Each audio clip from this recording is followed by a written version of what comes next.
After weeks of hunting, you beat out 3 other offers and lock down the winning bid on a home you love. Then your lender calls, and the appraisal just came back. The property valued at $18,000 under your agreed purchase price. The bank will not finance a single dollar beyond that appraised value, leaving the entire deal at risk of falling apart. It's easy to view this as a personal judgment on your taste or the home's worth, but an appraiser looks past the inviting atmosphere to run an emotionless mathematical equation. Deconstructing this equation turns a potential deal breaker into a tool for strategic negotiation.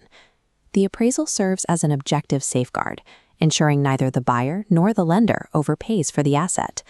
On-site, the appraiser evaluates physical criteria, looking for signs of long-term structural stability and overall maintenance. This is where functional updates outweigh flashy improvements. A new roof or updated plumbing provides a stable financial baseline that a coat of paint or a new chandelier cannot match. Geography then dictates the micro-market. A home in one town establishes a baseline value that can differ significantly from an identical property just a few miles away.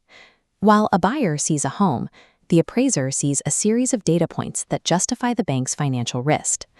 Valuation gaps often emerge when a local market enters a sudden buying frenzy. To find the value, appraisers use comparable sales, or comps, the recorded sales data of similar homes nearby. When demand shifts, like urban buyers moving out to the suburbs, bidding wars can cause prices to spike almost overnight. This graph illustrates the problem. The red line shows current bidding prices shooting upward, but appraisers must use the blue line, historical data from months ago, to justify today's prices. The friction between these two timelines creates the financial shortfall. A low appraisal is often a mechanical delay in how data catches up to current buyer behavior. If your appraisal comes in low, you can always formally challenge the report by providing newer, more accurate sales data. They found the appraiser relied on outdated comps that didn't reflect the most recent neighborhood sales. The buyer used this discrepancy as leverage, presenting the bank's limit to the seller. The seller realized that any future buyer would likely encounter the same lender limit, making a price adjustment necessary to keep the sale moving. Both parties agreed to a compromise. The seller dropped the price by $12,000, and the buyer covered the remaining $6,000 by adjusting their down payment. Treating the appraisal as a shared mathematical problem allowed both sides to salvage the deal.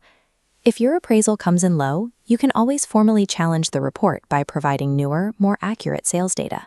You can also renegotiate the purchase price, using the rigid bank limit to reach a compromise with the seller. Another option is bridging the gap by adjusting your financing to cover the difference in cash.